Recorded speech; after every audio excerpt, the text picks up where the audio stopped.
Bueno, esta webinar está organizada de manera conjunta por el Centro de Emprendedores del IAE, el Parque Empresarial Austral y el Parque de Innovación, y queremos agradecerle a Marta Cruz, que es nuestra disertante del día de hoy.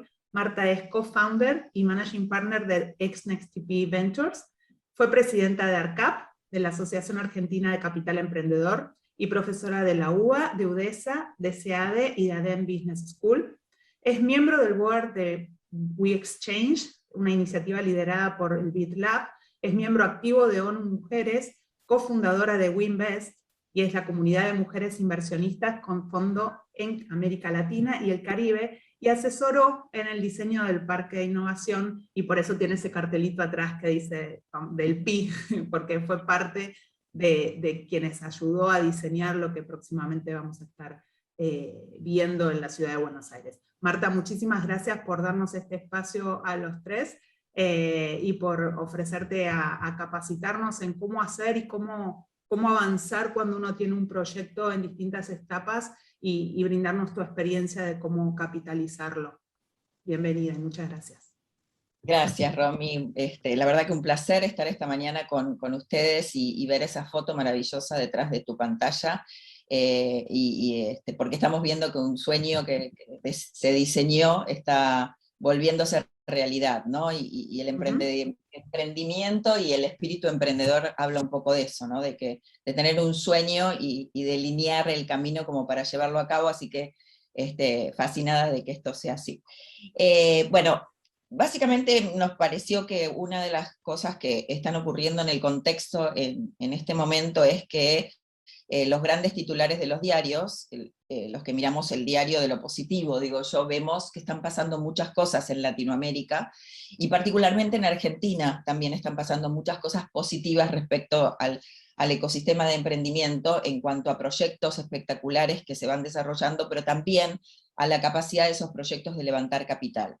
Pero la realidad es que para algunas personas o grupos de emprendedores es bastante difícil entender cómo empezar con la hoja en blanco, ¿no? A decir voy a levantar capital. Algunos creen que es muy sencillo, otros lo ven como más complicado, otros creen que cualquiera puede levantar capital y que lo puedo levantar en cualquier momento. Yo voy a tratar de dar un poquito apenas de lo que compartir mi conocimiento con ustedes, porque yo también he hecho fundraising en el pasado para mis emprendimientos y también lo hago hoy, ¿no? Lo he hecho para los fondos de inversión que hemos fundado con mis socios, ¿no?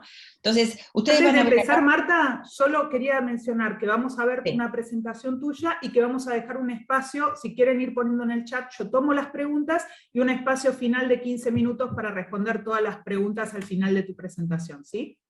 Perfecto, perfecto. Dicho Y si esto, apago mis cámaras y ya damos comienzo. Gracias. Gracias. Entonces van a ver que esta presentación tiene partes en castellano y en inglés. Y la verdad que está hecha totalmente a propósito de esta manera.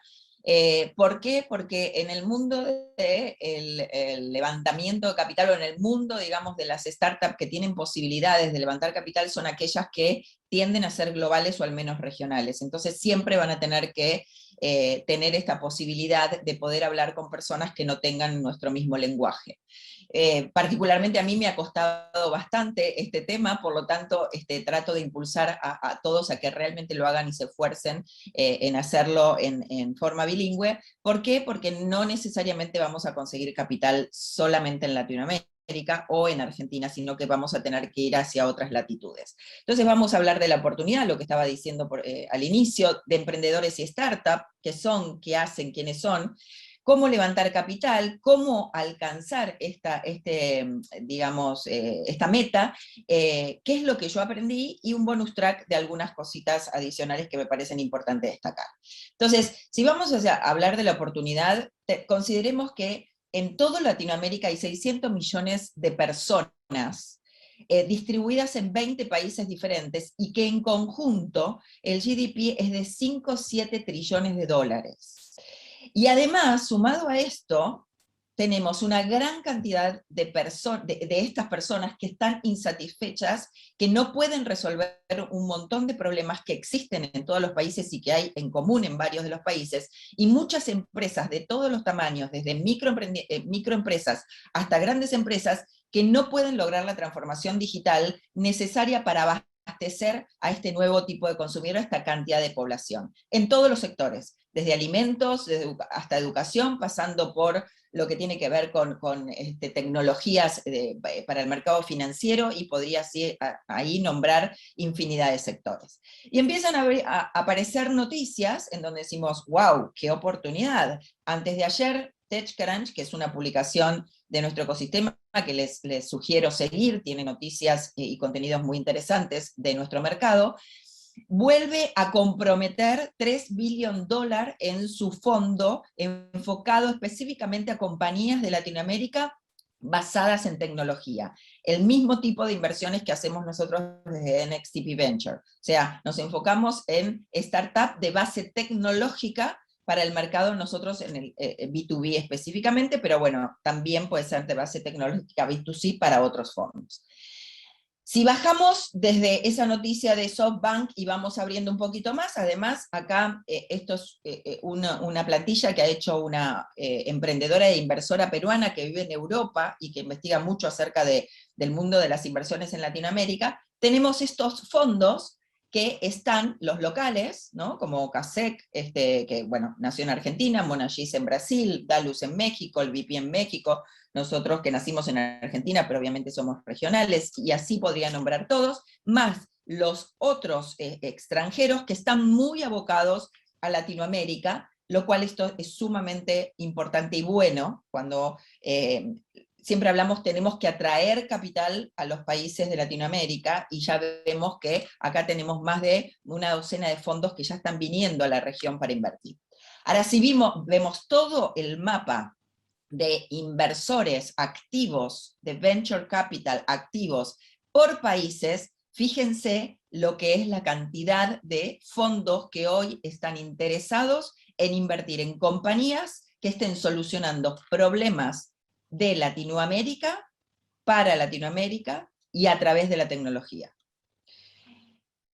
Y como último punto en esta parte es que en el 2011, hace 10 años atrás exactamente, el total de capital que corría en toda la región, o sea, que se invirtió en toda la región en venture capital, en el tipo de compañías que estamos hablando, era de $143 millones, y este año se estima que va a terminar cerca de los 7 billion, o sea, el primer semestre está en 6.2 billion, pero todavía puede llegar a crecer más. Entonces, acá estamos viendo la gran oportunidad que tenemos y tienen los emprendedores de poder llevar adelante proyectos y realmente poder construir una compañía y levantar capital, pero obviamente tiene que haber detrás un montón de cosas que vamos a ver ahora.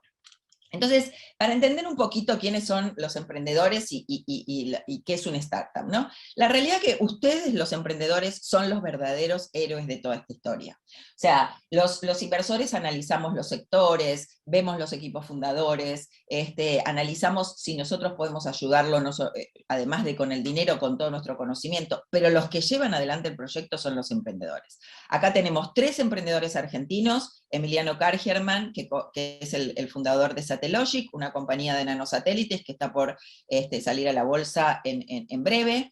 Acá la tenemos Agustina, la gran emprendedora que realmente tiene una fuerza impresionante, que le vendió su compañía a Accenture. O sea, ha hecho un desarrollo tan bueno con Wolox, con su compañía, que logró levantar la ceja del número 1 de Accenture, una compañía tan importante como esa, para incorporarla y poder ofrecerle mejores servicios a sus clientes, y hoy ella es parte de Accenture, pero sigue manteniendo, digamos, su independencia en cuanto a todo su conocimiento y llevar la parte de lo que significa Wolox para Latinoamérica. Y por último, Eugenio, de Auth0, que es una compañía que fue vendida a Okta en 6.5 billion en el mes de marzo. Eugenio y Matías desarrollaron su compañía hace aproximadamente unos 8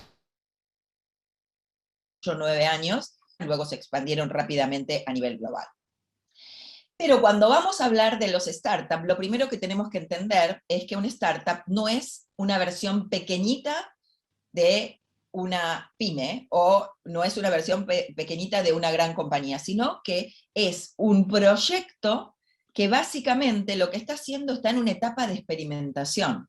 Está viendo realmente si lo que cree que es un problema y que se puede solucionar con la tecnología realmente existe, es y es aceptado, lo cual quiere decir que está buscando un modelo de negocio que sea sustentable y escalable a través de haber construido un mínimo producto viable, lo que habitualmente lo van a escuchar como el MVP, para luego lograr lo que se llama el Product Market Fit, es decir, que haya gente, compañías o el mercado al cual quiera llegar, que estén interesados en usar ese producto y pagar por ese producto, porque necesitamos la sustentabilidad a largo plazo. Cuando hablamos de sustentabilidad y de impacto, a mí me gusta mencionar que nosotros, y cada vez más los inversionistas, miramos el triple impacto. No solamente es como antes que solo se buscaba el impacto económico, sino que realmente buscamos el impacto social, el impacto ambiental y el impacto económico. Y dentro de la parte social está todo lo que es inclusión, inclusión financiera, inclusión laboral, y que realmente es fascinante, y el mundo de las inversiones se torna mucho más interesante de lo que era en el pasado. Y por el otro lado, que tiene recursos limitados, ¿no?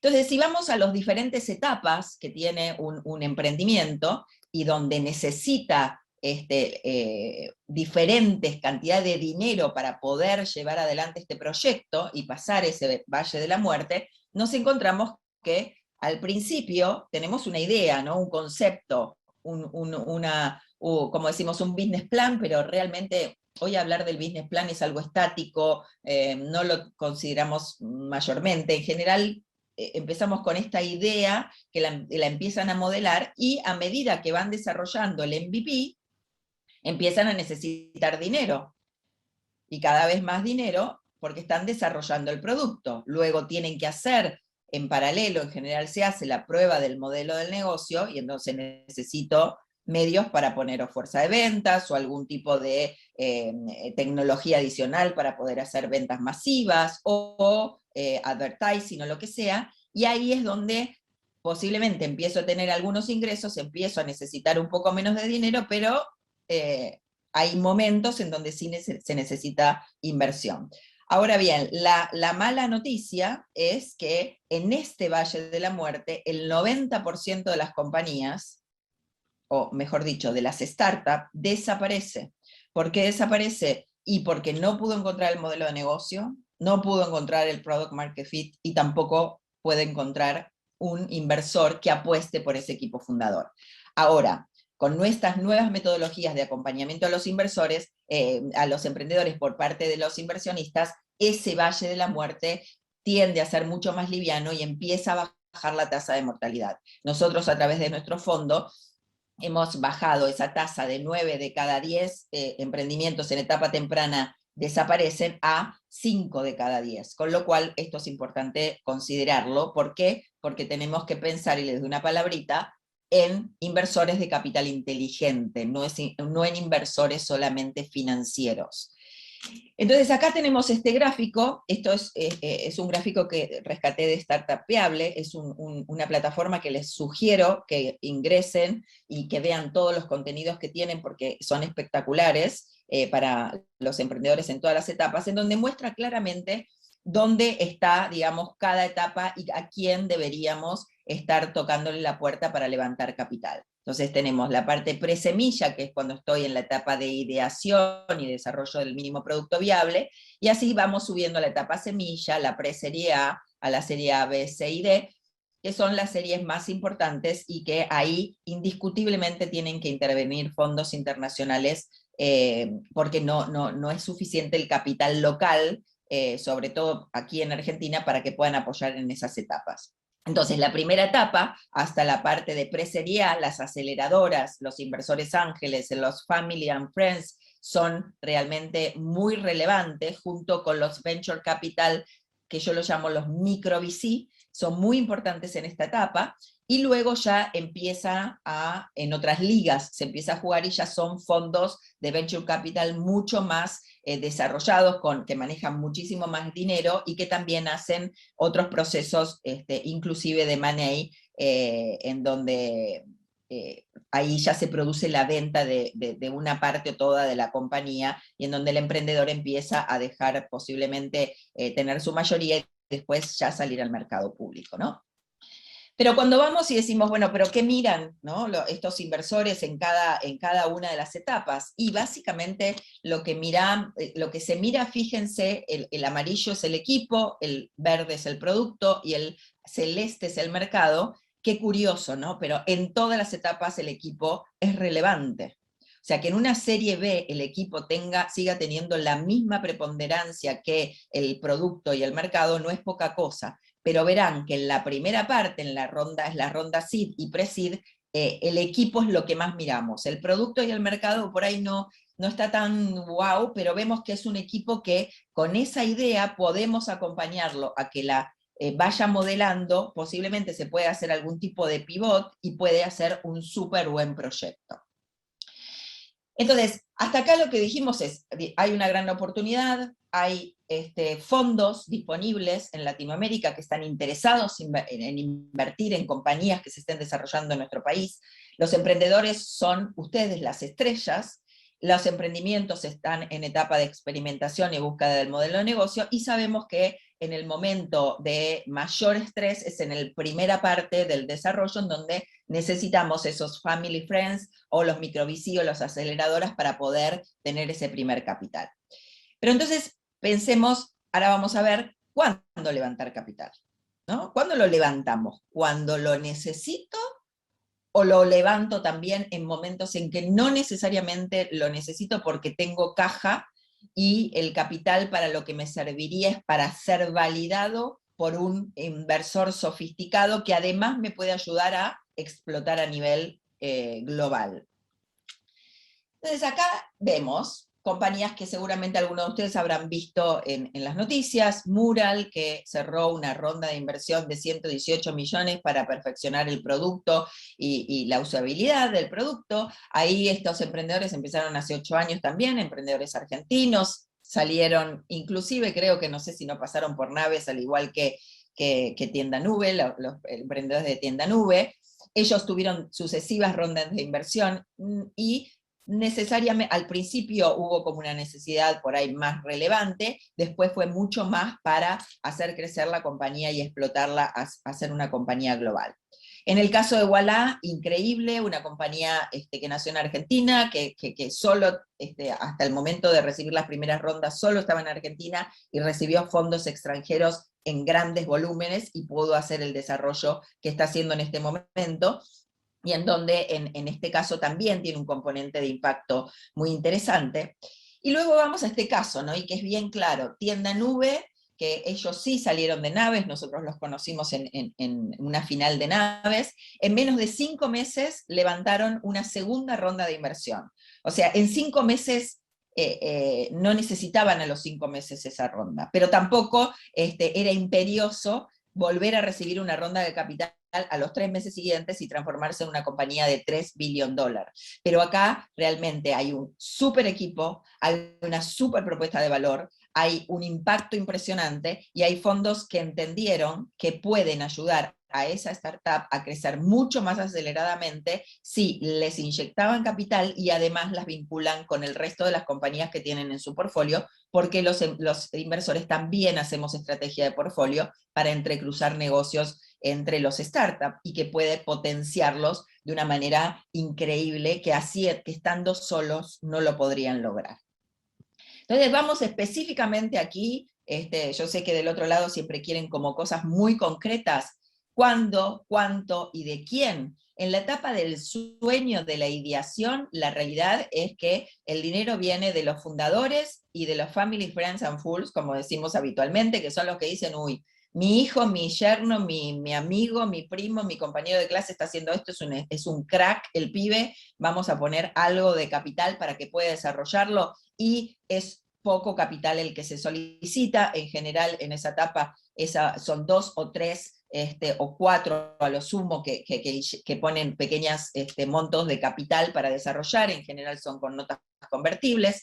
Luego cuando ya estoy en la etapa de MVP, en la etapa pre-seed, es entre $250.000 y $1 millón, ahí ya intervienen angel investor, o sea, gente que ya está más acostumbrada a invertir en etapas tempranas, en capital emprendedor, las aceleradoras, tanto aceleradoras privadas, públicas, como de las universidades, en donde a veces tienen como vehículos alternativos paralelos que también hacen inversión, bien sea en dinero y en servicios, lo que se llama in-kind services, o con in-kind services, y los micro VC.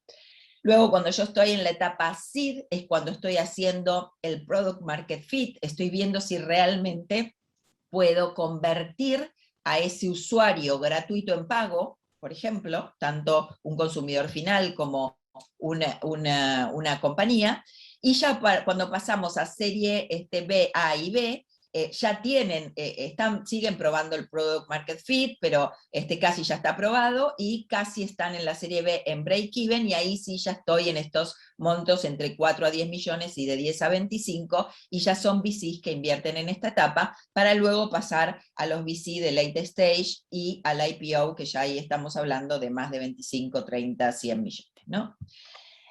Pero bueno, todo esto está muy bonito, pero ¿cómo lo hacemos? ¿No? ¿Cómo lo hacemos? Básicamente entendiendo primero que esto es un proceso.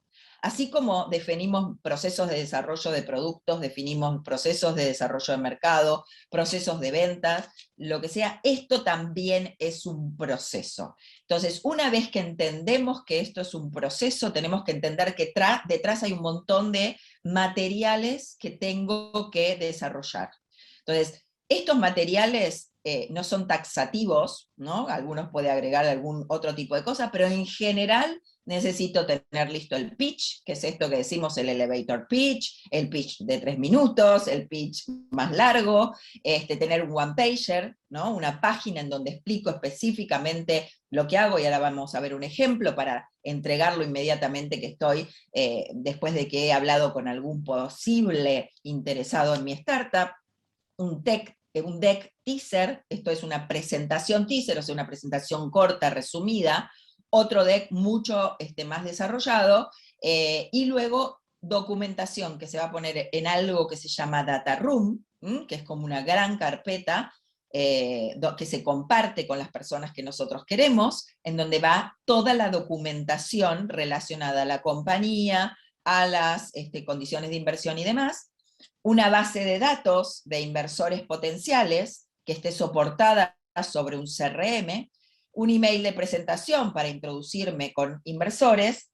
En general, tener un video de presentación de los socios es relevante porque rápidamente puedo mandar ese video, o en muchas aceleradoras en etapa temprana piden en el formulario muchas de todas estas cosas que les estoy pidiendo, y además piden un video de presentación de los partners, de los socios, y bueno, y toda la parte de documentos legales, que eso es algo que bien pesado, en general no nos gusta hacer, pero lo tenemos que hacer, y buscar los abogados adecuados para que nos ayuden en esta etapa. Entonces, para entender y repasar un poquito qué es un pitch, básicamente un pitch es esto. Un pitch es una técnica de presentación. Y el pitch lo hacemos a inversores, a proveedores, a clientes, a la prensa, a los candidatos a ser colaboradores de mi startup, a los gobiernos. Importa, es una técnica de presentar mi compañía de la manera más sencilla posible, y que la voy adaptando dependiendo quién es el que está del otro lado. Pero hoy nos vamos a abocar específicamente al tema de inversores. Entonces, ahora vamos a ver específicamente algunas cosas que tienen que ver con el pitch y el deck ante inversores. Pero antes de pasar a eso, quiero pasar al segundo punto, que era el one-pager, que a muchos les cuesta y no les gusta hacerlo, pero es esencial. Y acá voy a poner un solo ejemplo, y hay muchísimos. Este es el one-pager de BU Security, una compañía de ciberseguridad que ha levantado rondas de capital muy parecido a los que les vengo diciendo. Una ronda de Family Friends de menos de $250.000, luego levantó una ronda de 4 o 5 millones de dólares, luego levantó una ronda de cerca de 20 millones de dólares, y ahora va por irá por los siguientes pasos.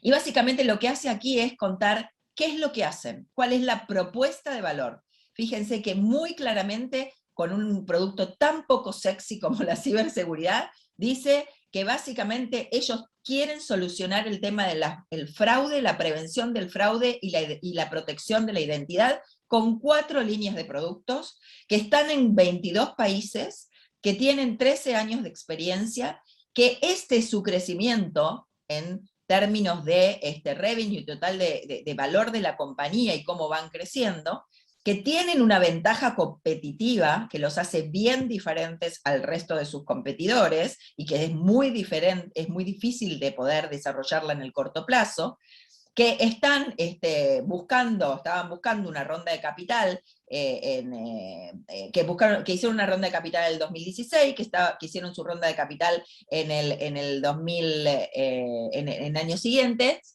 y quiénes son los managers, quién es el equipo que está detrás de todo esto, quién es su advisory board, y luego un poquito de credenciales relacionadas con la prensa y las validaciones que da el MIT, por ejemplo, o por ejemplo el caso de Endeavor, el equipo de emprendedores son emprendedores Endeavor, ¿no? Entonces, fíjense que, perdón, es muy sencillo, pero para llegar a esto hay que trabajar un montón, ¿ok? Porque tengo que sintetizar todo lo que quiero contar, y me parece que todo es importante, pero cuando sintetizo y llego a esto, realmente quiere decir que entiendo mi modelo de negocio, quiere decir que tengo la capacidad de transmitir este proyecto en el que se me va la vida y que puedo entusiasmar a otros. Ahora, cuando vamos al tema del deck, básicamente, cuáles son las cosas que no deben faltar, ¿no? Primero vamos a hablar del formato. No necesitamos diseños de un diseñador espectacular, necesitamos que sea simple y claro. Que tenga el logo de la compañía, por favor. A veces vienen y uno tiene que volver al principio para acordarse cuál era el nombre de la compañía, ¿no? O si estoy en una presentación, me distraigo, bajo la cabeza para ver mi teléfono y perdí y ya no me acuerdo cuál era el nombre de la compañía. Entonces, en todos lados, chiquitito, ¿no? Ven acá, miren acá, qué chiquitito es Nextp Venture, ¿ok? Una agenda, un hilo conductor y obviamente datos de contacto, porque lo que más quiero es que me contacten de forma simple. En estos 16 puntos deberíamos tener prácticamente todo lo necesario para contar en un pitch completo. ¿Ok? O sea, el cover, digamos, la etapa, lo inicial, la agenda, el gancho, ¿no? ¿Qué es lo que estamos haciendo? Alguna historia de por qué estamos haciendo lo que estamos haciendo, que eso es muy bueno. Por ejemplo, hay gente que desarrolla productos financieros para la base de la pirámide, o seguros de salud, por ejemplo el caso de Betterfly, seguros de vida, porque su papá, el papá del fundador, falleció cuando él era muy chiquito y no tenía seguro de vida, y él quedó con sus hermanitos y su mamá con un problema. Bueno, entonces desarrolló algo para solucionar ese problema en toda la región. Definición del problema, el tamaño de ese problema, el tamaño de mercado, a cuánta gente afecta, a cuántas empresas afecta, cómo lo vamos a solucionar, detalles de la tecnología, por qué ahora lo tenemos que hacer, por qué ahora estamos buscando este acompañamiento de un inversor, y así sucesivamente hasta realmente llegar al equipo, si tenemos tracción o no. Acá, este punto 13, al inicio no voy a presentarlo porque todavía no tengo tracción. Lo que voy a decir es, sí, cuál es el gancho, esta historia, cuál es el problema, la solución y cómo lo voy a resolver, y el equipo que va a ser capaz de llevar adelante ese proyecto y que lo va a hacer grande, ¿no? Y después sí, bueno, proyecciones financieras y demás, pero todo ahí sí que depende de la etapa de la startup. Al principio no voy a tener proyecciones financieras, y es una locura que un inversor que pida proyecciones financieras a una startup que está haciendo el prueba de modelo. Puede decir lo que un competidor, cómo fue creciendo, pero no necesariamente pedir esa data. Otra de las cosas que no pueden faltar es un buen cierre, o sea, una historia de éxito que me haga sentir orgullosa, un consejo, ¿no? que haya logrado ayudar a un cliente, y que diga, miren, este cliente me está diciendo tal cosa, que lo usa de esta manera, que le fue bien por esto o lo otro, una frase o lema que los inspire, la historia de cómo llegaste a apasionarte con esto, y básicamente, fundamental, qué estás buscando y por qué, porque a veces terminamos de escuchar un pitch y no sabemos qué es lo que está pasando. Otra cosa es no perdernos, obviamente, en explicando el problema, que es diagnóstico, diagnóstico, diagnóstico, y no dejarnos nada para la solución que estamos ofreciendo. Luego otra de las cosas importantes era el data room, o sea, ese espacio digital. Para mí, DocuSend es un buen data room en donde pongo todos estos documentos, el one pager, los documentos legales, el deck, las proyecciones financieras si las hay, detalles del equipo, el video, todo lo que estuvimos hablando en un solo lugar, porque hay veces que el inversor ya quiere empezar a hacer un due diligence más profundo, entonces le damos un acceso al data room, pero no lo estamos distribuyendo por la vida a todo el mundo el data room, sino que se los damos solamente a aquellos con los cuales estamos en conversaciones, y esta herramienta lo que tiene de particular es que me permite poner que se tenga que loguear la persona que lo ve, y además veo si lo vieron, si no lo vieron, cuántas veces lo vieron, y eso me permite ver si lo tengo que contactar más rápido o menos rápido, o cuando lo vuelvo a contactar y tengo una reunión, entender si ya vio mi documentación o no la llegó a ver porque no entró en el data room. Entonces, como sé que estoy ya casi, me faltan 4 minutos, si no me equivoco, ¿cuáles son aquellas cosas que yo aprendí y que me gustaría compartir con ustedes? Lo primero es que nos tenemos que preparar con anticipación. Cuando estamos pensando en levantar una ronda en cualquiera de las etapas que mencionamos, desde el momento del pre-seed a seed, series A, B, C o lo que sea, sabemos que si necesitamos tener la ronda cerrada para el mes 10, tengo que empezar por lo menos, otra vez dependiendo del momento de la compañía, pero tengo que empezar por lo menos 6 meses antes a prepararme. Para prepararme quiere decir preparar toda esta documentación que no es un checklist. Hay mucho trabajo detrás, porque atañe el tema del negocio, atañe el corazón del negocio. Porque a medida que yo voy armando esto, me voy dando cuenta cuáles son los puntos débiles de mi propuesta de valor. Y tengo que volver a redefinir algo del producto o del servicio, y volver a probarlo, y recién ahí volver a hacer esta presentación. Entonces tengo que empezar mucho antes. Una vez que tengo ya más o menos armado, y digo, bueno, sí, voy a salir a buscar una ronda chica de $250.000 para probar el modelo de negocio ya a más población, lo probé solamente, no sé, en Buenos Aires o en Argentina, ahora quiero hacer una prueba más expansiva. Te cuento lo que quiero hacer. Todavía ni siquiera te digo que te estoy pidiendo a vos como inversor que inviertas. Te cuento que estoy pensando en esto. Nosotros siempre decimos que los emprendedores, cuando salen a pedir consejos, en general reciben inversión, y cuando salen a recibir inversión de una, en general les dan consejos, ¿no? Entender que el material de soporte no es estático, que cada vez que haces una presentación, donde sea, en un evento, ante un inversor ángel, ante un inversor más sofisticado, lo que sea, vas a tener feedback, y ese feedback lo tenés que incorporar a tu presentación. Versiones de deck para hacer el pitch a inversores hay cientos, hasta que uno encuentra la que realmente es.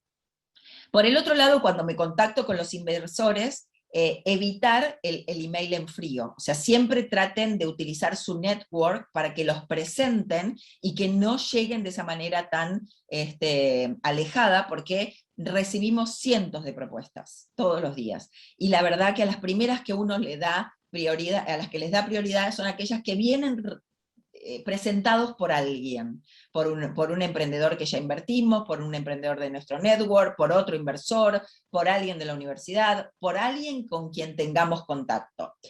Por el otro lado, usar un CRM para dar seguimiento. A mí me ha pasado que he hecho, en mis primeras etapas, no tenía un CRM muy bueno, y he perdido varias oportunidades por no tener, digamos, las conversaciones que había tenido yo o mis socios previamente con ese prospecto, y perdí la oportunidad, ¿no? Hacer seguimiento de esos inversores, aun cuando nos hayan dicho que no.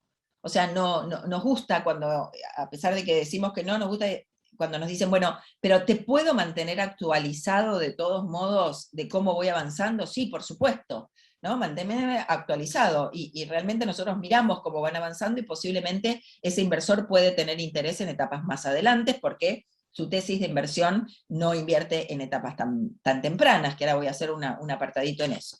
Por el otro lado, ser honestos con los datos, o sea, no inventemos datos, seamos honestos tanto en la lectura del mercado como en nuestras posibilidades y en nuestro eje de desarrollo a lo largo del tiempo.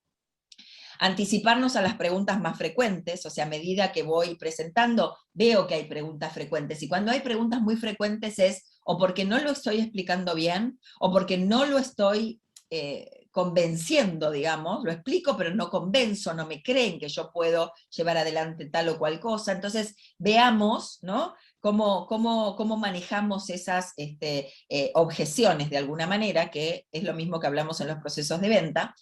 Prepararnos para preguntas sorpresivas, esto de entre los socios hacer la presentación y decís, uy, mira, te puede preguntar tal cosa, no está incluido en el deck, por ahí lo tengo en un anexo. O sea, preparémonos por si viene una pregunta más profunda acerca de alguna temática, de cómo está desarrollado el producto, lo que sea, y lo tengo en un anexo.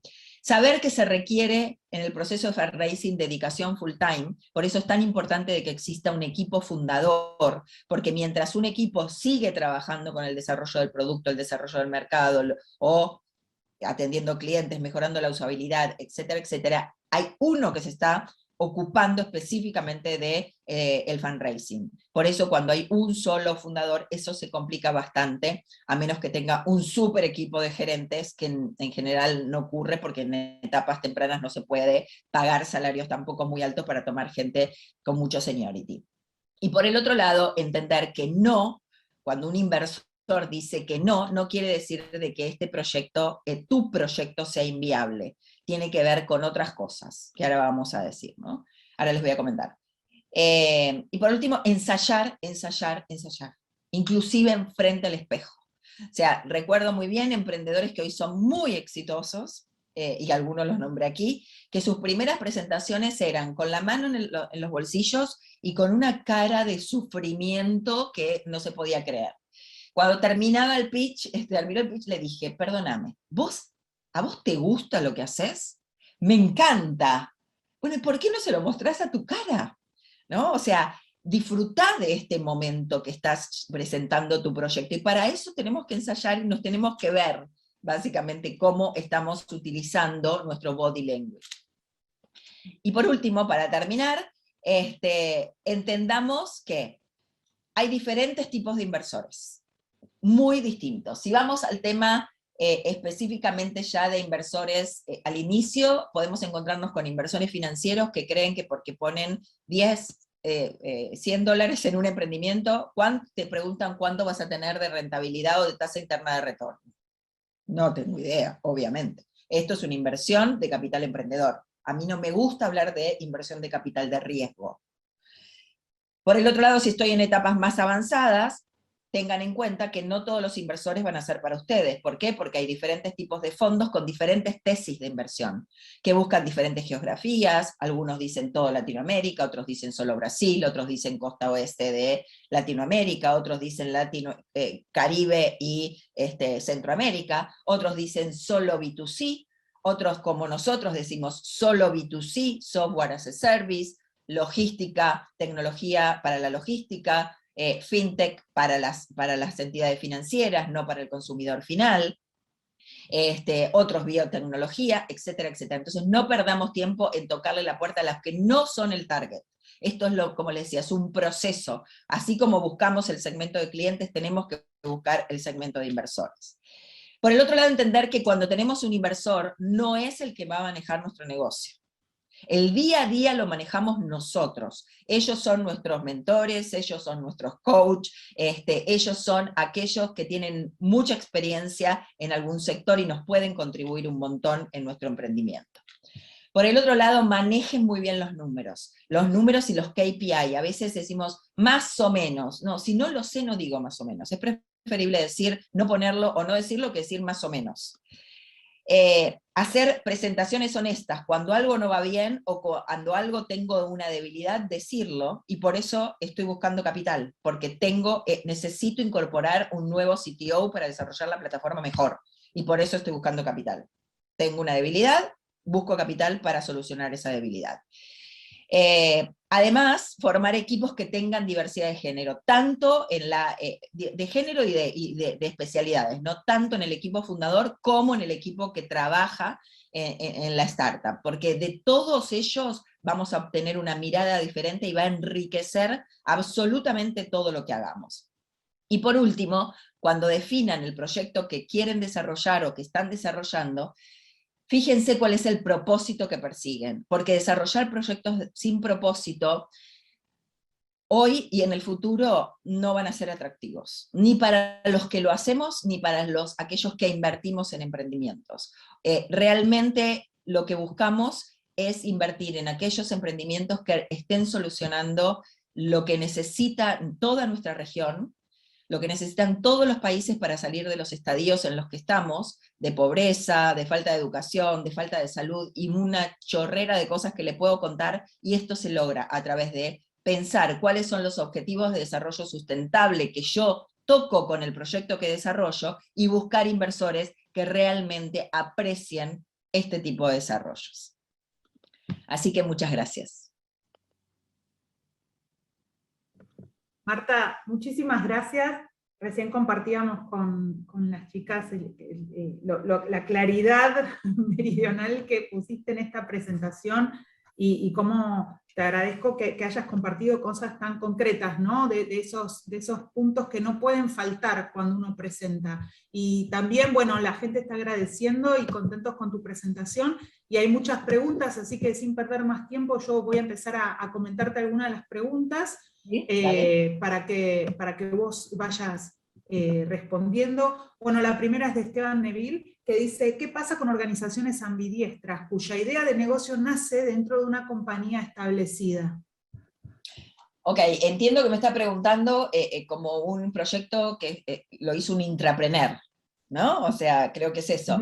Sí. En realidad no lo saqué de mi presentación, siempre lo menciono, gracias por la pregunta. Es tan importante el emprendedor como el intrapreneur, o sea, aquellos que tienen esta autonomía y a los que les gusta más pedir perdón que permiso, ¿no? Y que se avalanchan y desarrollan cosas internamente. Yo soy un intrapreneur de naturaleza. Fui emprendedora al inicio, después estuve en compañías adentro, y realmente siempre lo manejé como si fuese mi propia compañía, y hice muy lindos proyectos. ¿Qué pasa? Puede pasar varias cosas. Puede pasar que la compañía apoye y que estén alineados los objetivos entre la compañía y ese intrapreneur, o ese grupo o ese sector que está haciendo un emprendimiento dentro de la compañía, y que todo fluya fantásticamente, como lo ha hecho, por ejemplo, Banco Galicia con Naranja X, donde es exitosísimo realmente el desarrollo que ha hecho el que hoy es fundador de Pomelo, justamente, que hizo todo el desarrollo de Naranja X. El problema es cuando no están alineados los objetivos, ¿no? En donde la compañía está mirando el día a día, el tratar de, como digo yo, encajarle el producto o servicio que sabe hacer a un público que cambió. Entonces ahí empieza a haber como fricciones. En términos de levantamiento de capital, si no es un spin-off total de esa compañía madre, es imposible levantar capital. O sea, ningún inversor va a poner capital en un proyecto que está siendo desarrollado dentro de una compañía que básicamente todo el equipo está dentro de la estructura de la compañía, el P&L es el de la compañía, y en donde no tiene, digamos, un KPI que le diga, no, todo lo que desarrolle este pedacito es lo que a vos te toca, pero si este pedacito le da mucho revenue a la otra compañía, yo no lo absorbo como inversor. Entonces, la única manera de levantar capital de terceros, para un proyecto que nació dentro de una compañía, es una compañía totalmente diferente, con un equipo totalmente diferente, y que la compañía madre no tenga una participación mayoritaria. Porque si sigue teniendo una participación mayoritaria, sigue teniendo el control. Muchas gracias. Vamos a otra pregunta. Dice: buen día, para el caso de que el emprendedor está solo, apoyado en equipos externos, ¿es posible conseguir inversión? Yo te diría que más que la de la Family Friends, no. O sea, un emprendedor solitario, que es el hombre orquesta, y que tiene que hacer todo y que contrata todo lo demás, es muy difícil. O sea, si estamos, independientemente de cualquier plataforma, ¿no? Si es una compañía de tecnología y contrata todos los servicios a una a un software factory y él es el que sabe solamente, conoce muy bien la parte de negocios y está muy delgado. O sea, ¿no? Cada vez somos, o sea, los inversores cada vez aprendimos más, ¿no? Nosotros fuimos first time managers y siempre dijimos que el equipo era importante, pero hoy ya tenemos ideas claras de lo que es un equipo ganador, ¿no? Entonces, ahí es donde decimos, siempre tiene que haber al menos dos y dos que se complementen. Perfecto. Bueno, dice, ¿qué porcentaje de la inversión que se hizo en Latinoamérica corresponde a Argentina? No sé si tenés ese dato. Me encantaría recordarlo, la verdad que debería saberlo porque soy de ARCAP, pero en este momento, si te digo, tendría que buscarlo exactamente, pero a ver, ahí lo puedes responder, se puede responder de varias formas. Una es, ¿se hizo para empresas de Argentina? Es una respuesta, y otra es que se hizo con capital de fondos de Argentina, son dos respuestas diferentes. Entonces, si me dejan, eso te lo mando y se lo pueden pasar, les doy el link donde lo pueden ver, porque en este momento no quiero meter la pata, porque hace como 2 meses que no veo las estadísticas. Perfecto. Esta pregunta quizás fue antes de que lo presentaras, porque estaba en tu presentación, dice, ¿qué características se consideran importantes y fundamentales del equipo en las etapas SEED y pre-SEED? Entiendo que quedó respondida, no sé si querés agregar algo más. Sí, a ver, en la etapa SEED, otra vez, un equipo, aunque sea de 2 personas, que tengan experiencias pasadas, no que se conocieron hace 5 minutos. En general valoramos mucho que hayan tenido experiencias pasadas, o bien que hayan ido al colegio, al jardín, a cualquier etapa del estudio, al MBA, el equipo de fútbol, el intercambio, digamos, el travel, work and travel, lo que sea, ¿no? Pero que hayan tenido como una experiencia vivida. De dónde vienen, o sea, si hicieron emprendimientos antes, si no los hicieron, aunque les haya ido mal, igual nos gustan los emprendedores que les fue mal, porque sabemos que se aprende mucho de las fallas, ¿no? Del error. Por el otro lado, ¿de qué otras compañías? Hoy tenemos la gran ventaja de tener un montón de emprendedores que salen de otros startups, entonces ya vivieron la vida del startup. Tenemos desprendimientos de Mural, tenemos muchos emprendimientos de Mercado Libre, o sea, Mercado Libre ha sido un semillero de emprendedores, y como decía, que sean complementarios, ¿no? Que uno sea, si es de tecnología, uno de tecnología, el otro de negocios, si es de biotech, que nosotros no invertimos, bueno, pero uno que sea del área de biotech y el otro de la parte de mercados, negocios y desarrollo de negocios, así que más o menos eso es lo que miramos. Acá tenemos una consulta que creo que responde a varias otras. Dice, hola, muy buena la charla, muchas gracias. Nosotros estamos operando con el MPV y tenemos un inversor que quiere inyectarnos capital. La pregunta es, ¿cuánto se libera? ¿Quiere el 50%? Nosotros queremos dejar abiertas opciones de crecimiento al futuro. ¿Hay una fórmula o un preseteo o es según necesidades y negociación? ¡Ay, qué bueno que preguntó! ¿Quién preguntó eso? Digo, ya te Bien. digo, lo preguntó Sebastián Fragni, pero sí, es la pregunta concreta e Sebastián, ideal, ¿no? Sí. gracias por preguntar esto. No, de ninguna manera. Ningún inversor en etapa temprana puede tomar equity, primero de inicio. O sea, lo que se hace primero es trabajar con una nueva documentación, nueva, bueno, la sacaron las aceleradoras en Estados Unidos y hoy ya son iguales para todos. O sea, se puede modificar un poquito, pero hoy tenemos los convertible notes, los safe y los keys, que son los documentos que perfeccionan esta inversión en etapas tempranas, inclusive pueden ser hasta en series A, que se trabaje con notas convertibles o con safe, ¿ok? Entonces lo que hacemos es poner una evaluación a futuro, un cap de evaluación para la próxima ronda, se pone un capital y no tiene nada, o sea, no hay equity aquí, y menos del 50%. O sea, tu equipo, vos y tu equipo tienen que tener la camiseta por muchos años. Y si con un inversor del 50% que no es parte del equipo fundador, que no va a ejecutar en el día a día, se lleva el 50% en la primera etapa, imagínate lo que va a ser en la tercera ronda. Te quedaste vos y tu socio se quedaron con el 20% entre los dos, y esto no es viable, y ningún inversor sofisticado, mejor dicho, un inversor profesional va a aceptar un cap table de esas características. O sea, no hay una fórmula, pero básicamente un inversor en esa etapa, cuando estás probando el modelo, tenés el MVP, empezás a probar el modelo, lo que invierta, le tenés que poner un cap tal para el momento de la conversión que no supere nunca el 10%. O sea, eso sería como lo ideal. ¿Ok? Si vos me decís, no, pero lo que pasa es que me va a traer clientes, lo que pasa es que no solamente me pone la plata, sino que realmente tiene la posibilidad de que yo me expanda rápidamente a Inglaterra, ok, perfecto, ahí es otra cosa, ¿no? Ahí ya puedo decir, bueno, puedo ceder un poco más porque hay un agregado de valor concreto y preciso que va a tener que cumplir. Pero en ese caso es preferible, es decir, por esta parte te doy un acuerdo de advisor en donde te voy besteando, o te voy dando ese equity en la medida que me vas cumpliendo, que me presentaste al tipo de Inglaterra, ¿no?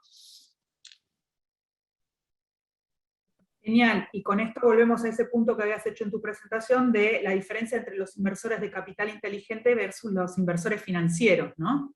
Exacto, el inversor financiero es aquel que te va a pedir que le mandes el cierre de caja, más o menos, al fin de mes, ¿no? El inversor de capital inteligente es aquel que está preocupado por el desarrollo a largo plazo de la compañía, en donde sabe que por mucho tiempo posiblemente tengas un cash flow negativo, y en donde es correcto que lo tengas negativo, y en donde no quiere que tengas la plata que puso guardada en el banco, sino que hagas deploy de ese dinero. Por eso es tan importante tener una super coherencia entre el capital que levanto y el plan que digo que voy a desarrollar con ese capital, porque eso nos da la pauta a los inversores de que realmente saben lo que están haciendo. Y voy a un ejemplo cortito. A veces vienen y dicen, estoy buscando $500.000 para expandirme en México, Brasil, Colombia, Chile y el resto de Argentina. Y vos le decís, ¿y tenés que abrir oficinas en cada lugar? Sí, bueno, tengo que tener un country manager en cada uno. Ok, ¿y con $500.000 te va a alcanzar para abrir en 7 países en el periodo que estás diciendo? Me parece que hay algo que no cuadra, ¿no? Entonces, ser coherente entre lo que pido y el plan que voy a desarrollar utilizando ese capital. Perfecto. Y te sumo la pregunta, perdón, a ver si se escucha, la pregunta de Paz que decía, ¿cómo es la figura laboral de los advisors de una startup? ¿Cómo y cuánto se les paga? ¿Y qué vinculación laboral tienen? No tienen ninguna vinculación laboral. Cero. O sea, son profesionales de diferentes características a los cuales uno hace acuerdos de advisor, básicamente. Bueno, entre medio hay una documentación que bueno, puede tener diferentes formas, puede ser una distribución de stock option dentro del pool de opciones que uno guarde, que el emprendedor guarde para distribuir a futuro, lo que sea, pero no... Son dos cosas distintas. Una cosa es el advisor, digamos que es aquel que está interesado en la compañía y que en general fue inversor ángel y apoyó en el principio. Otra cosa es cuando yo busco miembros del board externos. Son dos cosas distintas. No sé si entiende la diferencia, pero lo hago acá. El advisor, les vuelvo a repetir, en general es alguien que puede aportar mucho valor desde el conocimiento, el network, las posibilidades de expansión de la compañía, y que habitualmente ha puesto como inversor ángel algo de dinero. El board externo, el que no es el inversor, sino que buscamos una persona que tiene mucho valor estratégico para ser parte del board, que eso se hace en general en etapas más avanzadas de la compañía, ahí se arregla un honorario y es múltiple. O sea, puede ser desde puntos de la compañía hasta pagar honorarios por X cantidad de reuniones al año en las que participa. Volviendo al advisor, te vuelvo a repetir, en general lo que se acuerda es que se les va a dar hasta X cantidad, promedio 3%, y que va a ir besteando en la medida que se van cumpliendo objetivos. Puede ser por permanencia como advisor, sumado a eso por ayudar en el fundraising, por ayudar en el business development, o lo que se establezca, ¿no? Y ahí es cuando se van besteando y va adquiriendo el equity. Bien, hay cada vez más preguntas y gente también que te felicita por la claridad de los conceptos que estás compartiendo y por la presentación tan puntual sobre lo que se está necesitando. Entre las muchas preguntas que veo voy a seleccionar algunas. Las aceleradoras que invierten a partir de etapa pre-seed, aparte de solicitar tener el MVP, ¿puede ser que también soliciten que el proyecto ya esté conformado legalmente como empresa? Sí, puede ser que lo pidan. Sí, De que hecho, podría nosotros, ser. nosotros cuando éramos aceleradora lo hacíamos, sí. Bien. Después preguntan, ¿a dónde se puede recurrir para captar fondos cuando la empresa, cuando la startup no es tecnológica? Bueno, buena pregunta también. De la misma manera que dije que hacemos segmentación de clientes, tenemos que hacer segmentación de inversores. Entonces, de todo ese chart que les mostré del mapa con todos los inversores que hay, ahí básicamente están los inversores de todos los tipos de emprendimientos, o sea, no necesariamente de base tecnológica. Entonces, ahí podés hacer link y buscar cada uno, pero si pones en el buscador fondos de inversión en el sector te van a aparecer una chorrera de información, y ahí los investigás y ves en qué invierte, cuánto capital tiene, en qué geografía, en cuál es su portafolio, en qué otras compañías invirtió en una compañía que es competidora mía, e invirtió en una compañía que es complementaria, y lo vas analizando, lo vas tratando de conocer. Te buscas si hay un podcast en donde lo escuchás, a ver qué dice, qué habla, cómo, qué es lo que mira, qué es lo que busca. O sea, en los podcasts en general uno dice muchas cosas que posiblemente en una reunión formal no las diría, y es una fuente de conocimiento de ese inversor que nos permite entenderlo y aprender de él y generar empatía, muchas veces repitiendo frases que dice ese inversor. Porque cuando nosotros escuchamos del otro una frase que nosotros dijimos, nos sentimos rápida, no nos damos posiblemente cuenta que es a propósito, pero enseguida generamos empatía con el interlocutor. Perfecto. Te leo una última pregunta porque ya estamos sobre el horario. Buen día, ¿qué opina de estos nuevos fondos como Myelin, bueno, no lo sé, para etapas tempranas, y del boom de fondos como SoftBank proponiendo invertir hasta $8.000 en nuestra región? ¿Podemos recurrir a ellos como inversores? Bueno, voy por la primera parte. La verdad que para mí el lanzamiento de Myelin ha sido, o sea, es algo diferente, ¿no? Primero cuando lo leí pensé que me decían Utopía, ¿no? Pero eh, eso es otra cosa, eso es un SPAC, que básicamente es un fondo, se recaudan fondos, hace una IPO, ese SPAC, y se recaudan fondos para después buscar a la compañía que va a ser el activo subyacente de ese fondo. Es al revés, ¿no? Los fondos de Venture Capital, primero tenemos los fondos, también, pero del mercado privado, y salimos a buscar inversiones. El SPAC tiene los fondos públicos y sale a buscar compañías. En general es una o dos compañías como mucho, y son compañías ya desarrolladas, porque ese fondo tiene, creo, si mal no recuerdo, $250 millones.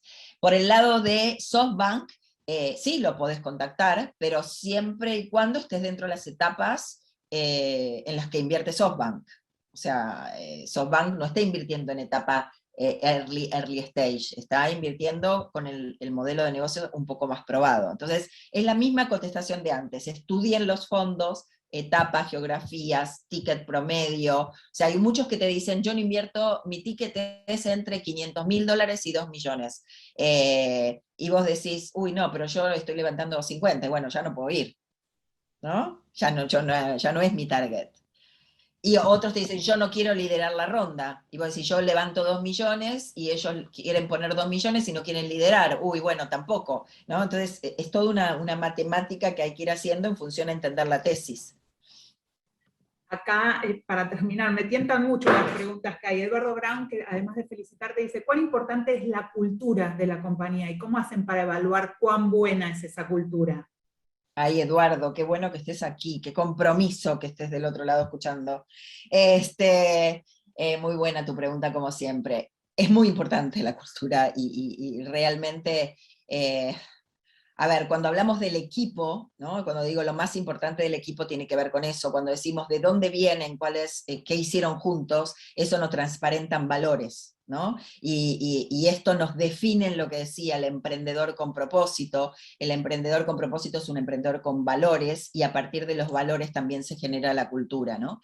Es impresionante porque yo que vengo acostumbrada de muchos años atrás, como verán por mis canas, vengo trabajando hace muchos años, y ver el contraste tremendo entre la cultura de un elefante como grandes corporaciones y de una startup, y ya no digo un startup pequeñito, sino una startup grande como puede ser, no sé, un Mural o Tienda Nube o Auxero, que tienen cientos, miles cientos de empleados, y repartidos por todo el globo, cómo siguen manteniendo esa cultura de startup, que tiene que ver con esto, con la frescura, tiene que ver con el liderazgo individual, pero compartido con los fundadores.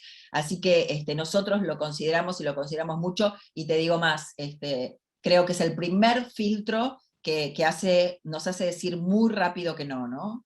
Además de que si no es nuestro sector, pero el primer filtro luego de definir si está dentro del sector que invertimos, tiene que ver con eso, ¿no? Con esa cultura que transmiten esos emprendedores a partir de las sucesivas reuniones que vamos teniendo, y cómo vemos que realmente la pueden sustentar a lo largo del tiempo. Bueno, Marta, me encantaría poder seguir leyendo preguntas y quedarnos, pero ya estamos fuera del espacio que habíamos reservado. Te agradezco infinitamente este aporte, les digo a todos que vamos a estar compartiendo todo el material.